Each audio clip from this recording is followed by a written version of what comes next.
Hello and welcome to the Program Pod, a production of the RCBC Podcast Network, where we take an RCBC program and do a deep dive from different perspectives within the program. And thanks for joining the conversation with me, your host, Jay Varga. And for today's episode, we're talking something hitting a little home to the heart with health sciences because both my mother and my wife are involved in the field, but it had nothing to do with RCBC except for the fact that I'm here. So instead, I'm bringing on some other guests here. We have Brianna Watson, an RCBC nursing student and nursing assistant at Weisman Children's Rehabilitation Hospital and Outpatient Rehabilitation Center in Marlton, New Jersey, as well as Elizabeth Brendle, assistant professor of nursing here at RCBC with a Master of Science in Nursing, an RN, which stands for Registered Nurse, and a CPNP, which I also had to look up because I'm still learning as you, the listener out there, Certified Pediatric Nurse Practitioner. Is that correct? It is correct. Oh, fantastic. Well, ladies, thanks for coming on the show here. You're welcome. Thank you. Thanks for having us. You're welcome. All right. So, as RCBC embraces a student-first philosophy, let's get right to you, Bree, right? As you like to be called. So, what was it about RCBC that brought you here, and why specifically did you go into the nursing field? Well, if I didn't have RCBC, I didn't really have a backup plan. Okay. It just fit so perfectly with having the night classes that you would need it, and also RCBC has a program called 3+1, where so the registered nurse program that we have just goes on to your associates, but with the 3+1 program, you can add on to your bachelor's program through Rowan University. Yep. So that was kind of a great match for me. So, how far along are you in the program? I am what is considered a junior. This is only my second year, though, in the program. I am about to start, or I will be starting med-surg in the fall. Okay, so you're still part of the RCBC part, and then you said in the fall, you said that's going to be the senior part or the Rowan part? So after you graduate from RCBC, Yes. you will have your associates in, and you can test. You can make the test for a registered nurse, take the test, and then you take 1 year all online to get your bachelor's. Okay. That's good stuff here. A lot of people doing this 3+1 program, which my boss loves to hear. We do some special promotions there. So have you had any classes with the professor across the way here, Professor Brendle? I was so lucky to have her as my PEDS instructor. Yeah, she seems like a cool teacher. I mean, just from my interactions I've had with you there, Beth. Well, I am the only pediatrics professor, so she didn't really have a choice, but we sure did have a good time. My favorite semester. by far. Oh. I can tell you, though, probably about the first 10 minutes into class, I interrupted her and said, I really like you throughout the whole class. I remember that. How'd that make you feel? That made me feel great. It's good when a student kind of connects with you right away, right? Yes, and Bree's class was the evening class for pediatrics last semester, and we just had a great dynamic in that class right from the beginning. So Bree was a big part of that. I really enjoyed that group of students. Every class has its own personality. Sure. And I know from myself from being a professor, and it's tough when I can't get even that human interaction and that connection and stuff. So when you have someone like Bree that kind of stands out real quick, I think it makes your job as a professor a little easier too. So with the pediatrics son, I guess, is that how you landed with Weisman? Actually, it was another student who was in our class who has worked at Weisman for probably a decade or so, who after taking fundamentals in nursing, was able to get me on at Weisman just to help with my experience with children, which will hopefully lead me to being labor and delivery later on in my career. Okay, so what exactly are you doing over there? I'm a nursing assistant, which kind of involves doing a little bit of everything. It is a lot of changing diapers and taking temperatures, but it's really sweet just to be able to interact with the kids. So at Weisman, the ages range from a newborn all the way until about 21, and you just never know who you're going to get, what problem they have. So it's really nice just to be in that it's very small too. It's like only about 11 rooms. It's very quaint. So you get to see a lot of things, but it's very close knit. So are you applying a lot of stuff you're learning maybe from Beth's class? Not quite as much because I am a nursing student. So, but Weisman does work with RCBC. So all of the nurses there and all of the people who work there are well aware of like the nursing program here. And so they're really great about answering any questions I have or just saying, hey, you're a student, right? Come see this. Come see how I do this. That's great. It's good some learning experience right there. Actually, I might have to tap on both of you because I haven't really announced it yet, but the wife and I are going to be expecting. Congratulations. It's the best news ever. That's fantastic. No matter who it's coming from, it's the best news ever. Well, unfortunately, we went through, a miscarriage before that, so it's kind of makes it even more important, now. So, and our friends, rainbow baby. Yeah, yeah. Oh, and thankfully, regardless, we found it's going to be one because our other friends had twins. So I was like, I'd be all lucky, come back and have some twins. So we got to learn how to do this whole changing of diapers and everything else. I'm watching other friends go because they just have their newborn is about 4 or 5 months, so we're kind of like right along, with them. So, all right. So, what's been your favorite part so far going through all of this with the program? Yeah, the program, or even being at the hospital, or anything that maybe like stood out so far. The people that I have met Yeah. with nursing program. The key to a nursing program is finding your study group, finding those people, and sticking to them because they will get you through it. They're the only ones who know what you're going through. So definitely the people that I have met through the program. Yeah. And the opportunities. Is everyone staying on board too? Or have you seen some, because like the last episode we talked about it, they're going through education and, they go through student workers and such, or not student workers, like the class aides. And then they said as soon as they get more in depth into the field, you start seeing them drop off a little bit because they kind of, it'll be a little intense and stuff. It does get really intense. Yeah. And especially with being in the evening class, there's not a lot of us to begin with. Yeah. So we drop off pretty fast, but even in the program, we always encourage everyone, if you don't make it through, to continue going. And so you eventually see them again through other classes. Yeah. So what do you think so far, what's been like maybe the hardest part of the program? If there's one. The sacrifices you have to make. They say that nursing school is hard and that it takes a tremendous amount of studying. And you're like, well, yeah, every school, you need to study for every class. Right. But this is a lot. Yeah. It's a lot of sacrifices you have to make. But it pays off in the end, too. Absolutely. Right. It's like changing all those diapers, having all that stuff. So where do you see yourself, maybe like 5 years from now? Like after you're graduating and stuff, do you want to continue to go schooling or you want to work your way up? Yeah, I have big dreams. I want to eventually be in labor and delivery.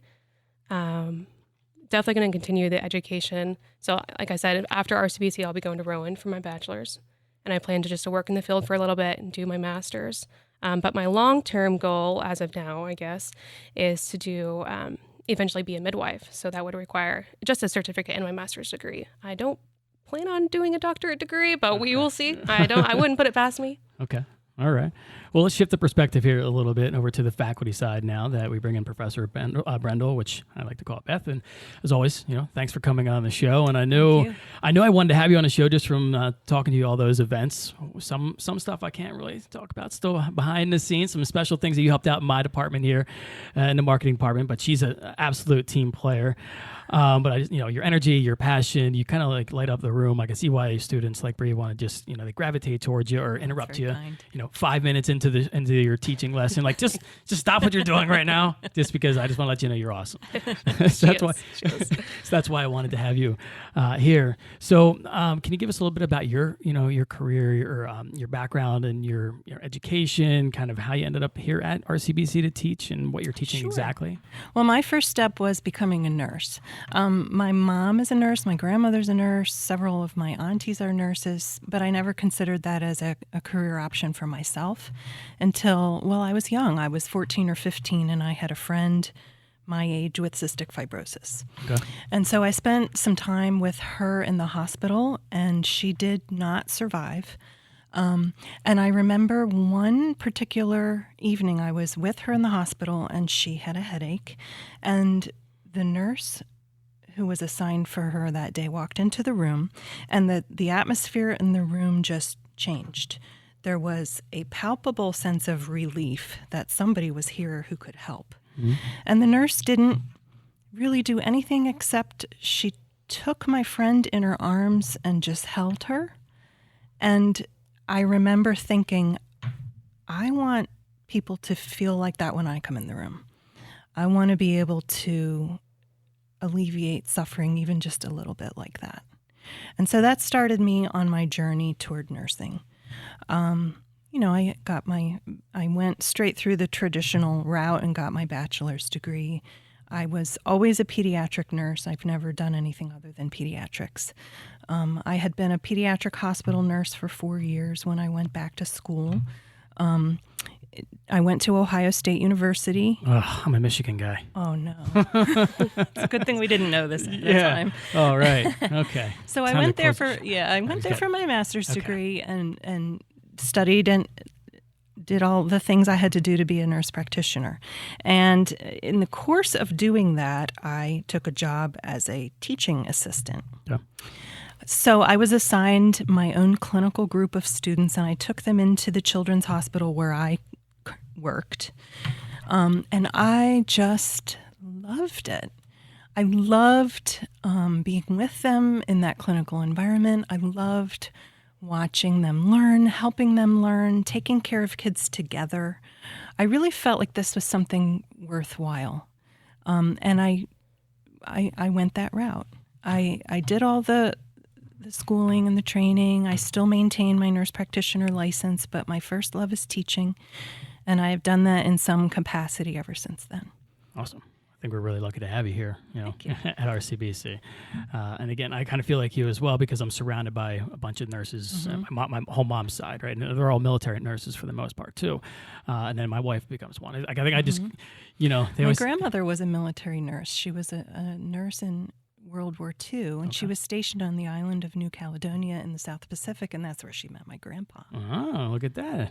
Yeah. See how life Lots works out stories, like that. Lots of really interesting nurse stories. Yeah. It's, but they always say like, how daughters kind of marry their husbands that almost remind them of their dad, or it's just kind of like, I guess I did the other way. I'm an only child, so I went to my wife that, she's on the nurse side, reminds me of my mother, always looking out for me because I'm the worst when it comes to, taking care of myself and how to put Band-Aids on and doing everything else. I'm like, here, fix me. I don't know. Nurses are wonderful nurturers, but they don't put up with a whole lot either. No, yeah, definitely not. And my wife's also Italian on top of that. So, so sometimes she's just like, rub some dirt on it.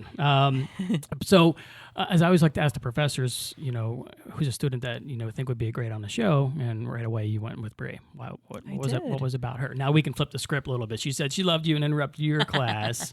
What was it about her that kind of, said could be? Well, first of all, I know that Bree works at Weisman, and I thought she would have some good insight about working in a healthcare environment while being a student. I also really enjoy Bree. She came and did a teddy bear clinic with me at a preschool. That's one of the things that we do in my class. And what's that exactly? We take some healthcare teaching out into the community. And throughout the semester, students and I go to various elementary schools, and we have the kids bring in a stuffed friend, a teddy bear or some other stuffed friend, and we have the kids be the nurses.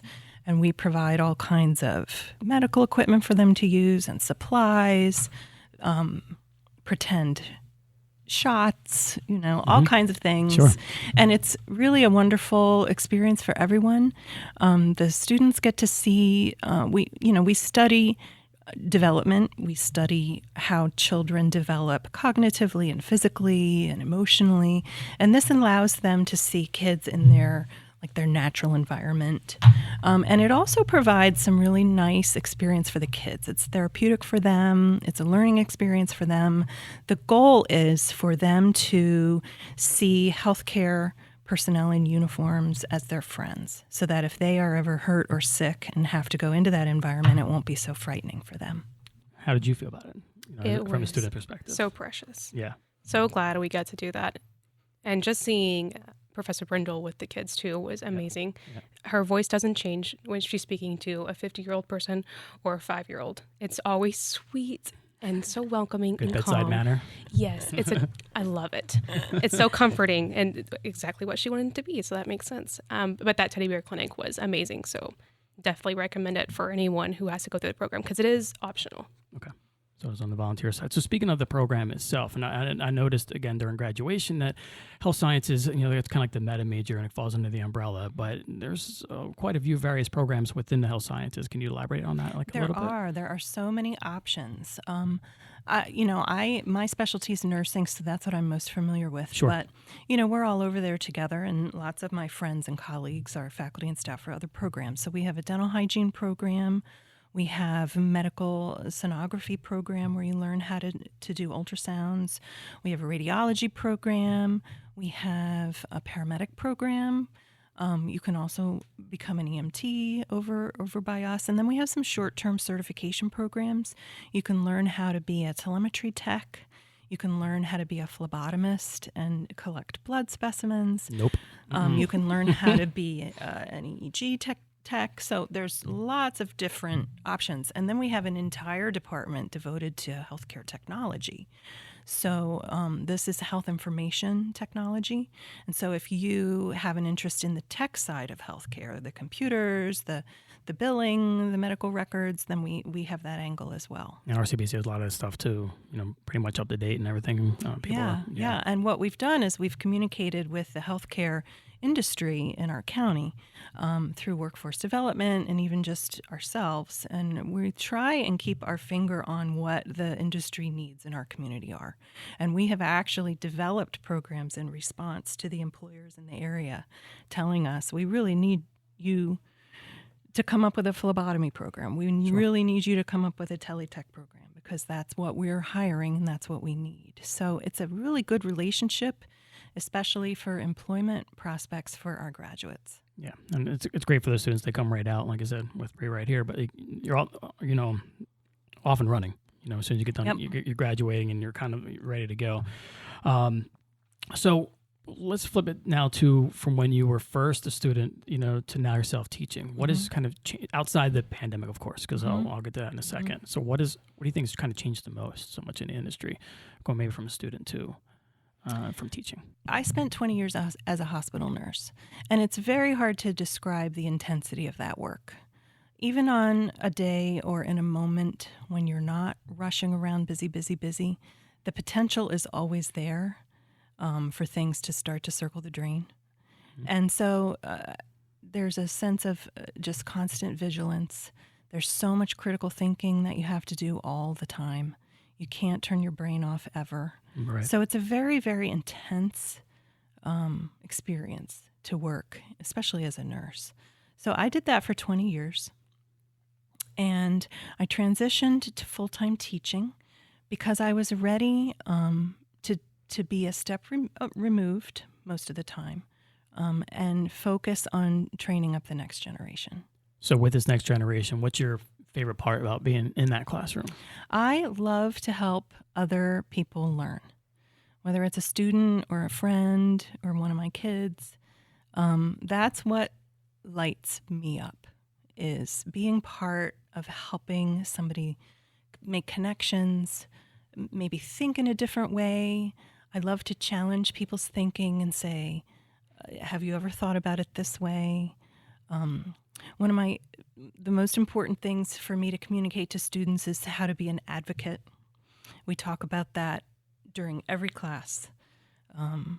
This is how this particular disease or healthcare problem is treated. Now let's talk about who has access to that treatment, who doesn't have access to that treatment, what needs to change. So I love to talk about little details, and I love to talk about big ideas, and I love to see the light bulb go on for someone else, even if they're starting to think in a different way. Did you ever see the light bulb go above Bree's head? Oh, of course. Bree was fun because we have a very, very interactive classroom. And, I ask for volunteers to help me express an idea or do something. And Bree can be a little bit reserved. And it was fun. But forced to sit in the front row. So I was often the volunteer. Yes. Yeah, right. So she was such a good sport about it, but I could see that was a stretch for her. And it was fun to watch her become comfortable in that classroom and be more and more willing to speak up, let the rest of us know what she was thinking. That was fun. So how did... Now kind of like the heavier part of the program, but so how did the pandemic, especially in the nursing world, because obviously that was hit the hardest, I would say. Yeah. I even, I'll get to my food drop story in a second about trying to take care of the nurses, because I know the stress and the intensity that went through it, obviously on a first-hand basis, being there in the hospitals and such, but it obviously affects the classroom too, because you're trying to get the students that are, ready for all of this. Right. It was interesting. We had to strike a balance because the first instinct of our clinical affiliates was we can't have students here because it's too dangerous for them. And there's a lot of liability in having students in an environment where there's a pandemic happening. Sure. From our point of view, we presented the idea that we will provide the PPE. We will fit test our students for the respiratory equipment that they need to be safe in your environment. We'll take care of that half. But please allow us to be part of the solution. Please allow our students to be part of treating patients. And that started slowly. The first thing our students got involved in was being part of a call center for the county. And so they had no exposure to infected patients at that time. They simply went to a call center and answered phones. For people who wanted to know about testing, people who'd been diagnosed with COVID and had questions. So that was our first involvement with the pandemic, and that was very, very well received, and our students really enjoyed that. The next thing that we got involved in was our students staffed some of the early testing sites over at the county. Patients would drive in, and the students were involved in doing the testing for them. And then after that, the hospitals started to let us return to in-person clinical. And at first, our students were not allowed to take care of anyone who might even remotely have been exposed to or have COVID. But that quickly changed because we learned that anybody could have COVID. You could have a patient who was in your emergency room or your hospital unit with stroke symptoms when really what was happening was that they had COVID. So over time, our students were allowed to get a little bit more involved. Another thing that we were involved in very, very early on was the vaccine effort. So almost as soon as the vaccine was developed and in our community, we started having mega sites for delivering those. Our students were involved right away. That was very exciting. I volunteered myself down at Rowan Medical School's vaccine site, and we involved our students as soon as we could. We made as many connections as we could to get them in there. So I feel like our students have been on the front lines from the beginning. The balance was keeping them safe. Yeah. I always feel so responsible for the students that are under my care. I almost feel like it's a sacred trust that every semester a certain number of students are given to me, and it's an honor to teach them. And in the clinical environment, I feel so responsible for their well-being, their safety, their learning, and so that tension was always there. So from the student perspective, Bree, you were, I guess if the timeline finds up, it was first year of school, maybe when the pandemic was breaking out? I was actually taking microbiology here at RCBC in January of 2020, when COVID had just, crossed the U.S., so we thought.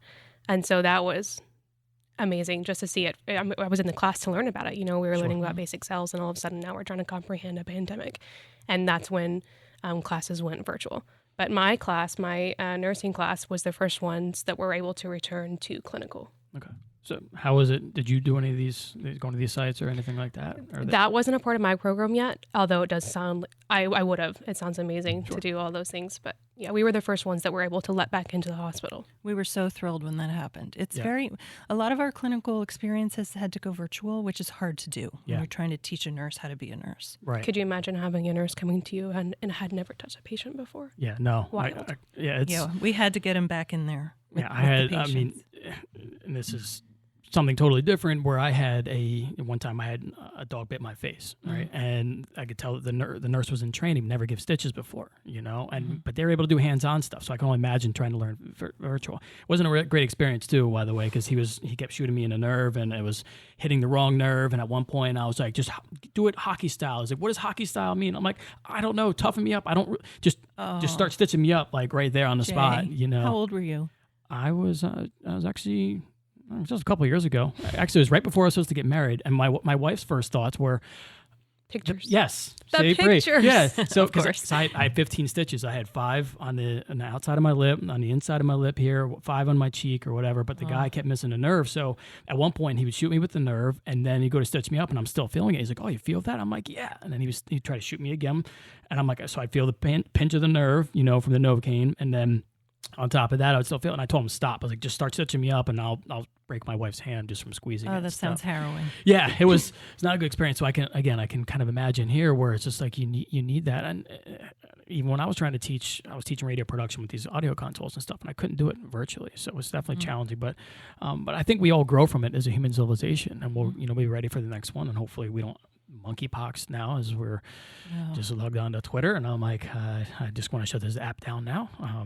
We do some of this stuff. But okay, so happy thoughts, because before we get you out of here and stuff, I just I like to go in for the mind of a nurse, because again, you were the front lines, and I did a whole bunch of food donations trying to take care of the nurses, because again, it hit home to me, and I know a lot of my friends were stressing out because we don't have the information out from what COVID was, and you're out there on the front lines, and all these sick people are coming going in there. There's no vaccines at the time too. Right.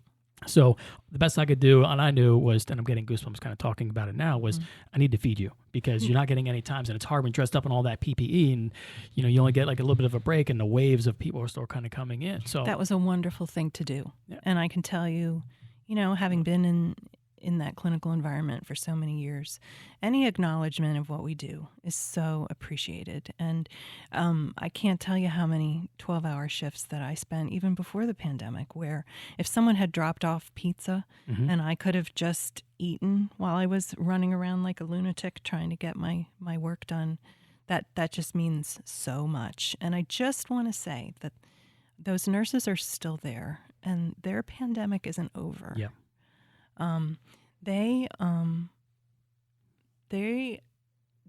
What they've experienced is akin to fighting in a war, really. And they're tired.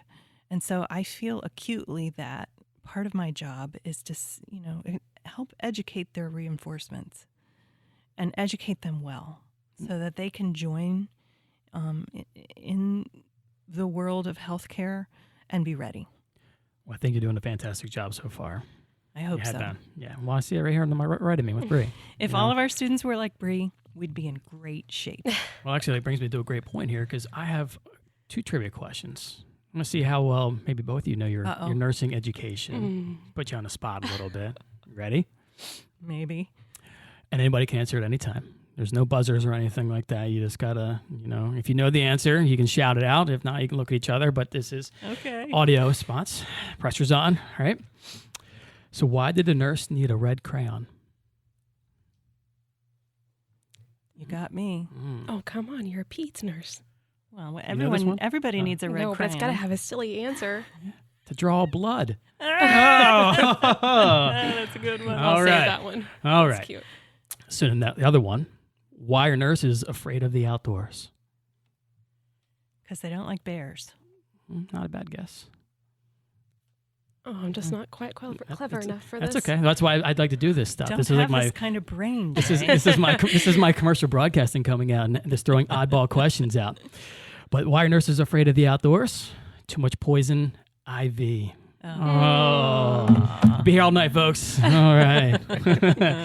No. So on that, I think be a good point to kind of drop off here. Is I want to thank both of you again, because it does take your time. You're in a classroom, and you're doing the volunteer work, and just we said the battle is still not over, and I don't think it's ever going to be over. Especially we have this new. Well, I don't even know what monkeypox is, but again, thank you for coming on the show and spending some time with me to help promote the program too, for the potential of the next generation of some nursing students, and promoting stuff here at RCBC. But thanks for having us. Yeah. Is there anything else you would like to say, or maybe to like a student that's thinking about getting into the field at all?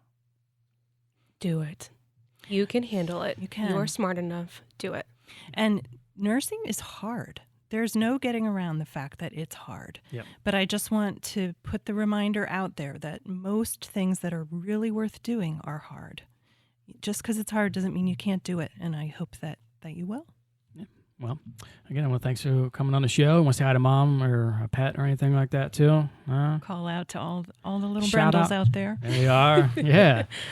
All right. Well, that's going to do it for this episode here of the Program Pod, and I hope you enjoyed today's show. So I want to thank our guests again today for bringing a little more insight into the health sciences and especially nursing programs here at RCBC. Our guests, once again, Brianna Watson, the RCBC nursing student and a nursing assistant at Weisman Children's Rehabilitation Hospital and Outpatient Rehabilitation Center in Marlton. Of course, Elizabeth Brendle, the assistant professor, who I think you need to sign up for her class. Get right in there if you didn't All right. If you're thinking about it, if you're going to be in the peds, then you're going to be getting here anyway. So, once again, I'm Jay Varga, and if you want to learn more about RCBC's programs, visit rcbc.edu. And for other RCBC podcasts we have going on, offering the newly launched Baroness podcast, highlighting powerful women in Burlington County, you can visit rcbc.edu/podcast, and also be sure to subscribe to the Program Pod on any platform where you get your podcast.